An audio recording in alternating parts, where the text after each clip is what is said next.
Kaya Ibo, kapag nasa tuktok na ng mundo ang pababagsakin, walang planong garantisado magpapanalo sa iyo. Talagang malakas ang champion na yon. Kaya ang paraan lang para talunin siya ay maging mas malakas pa sa kanya. Simpleng sagot yan ng taong hindi masyadong marunong mag-isip. Ano sinabi mo, tanda?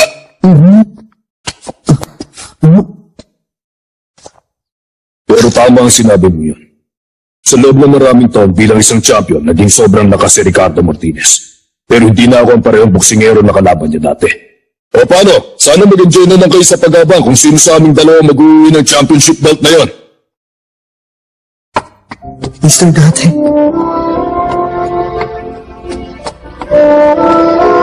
Pareho kami, Mr. Date. Hanggang ngayon nakatanaw pa rin siya sa likod ng champion. Sa loob ng 7 taon, nakatingin na siya sa apoy na yun. Hindi siya sumuko. Nagpakahirap siya at sa wakas nakalapit na siya rito. Ibang klase talaga. Walang katulad si Mr. Date. Ako rin. Patuloy kong tatanungin at hahabulin si Mr. Date. At balang araw, makakahabol din ako. Mr. Date! Pakiusap! Galingan niyo sa laban! Kahit ano pa mangyari, dapat kayo maging World Featherweight Champion!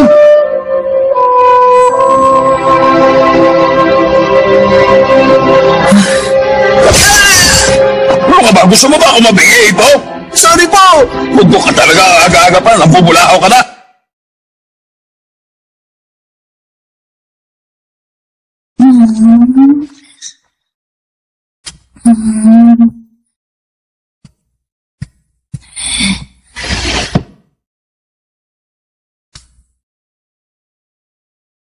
Huwag mo buksan ang ilaw.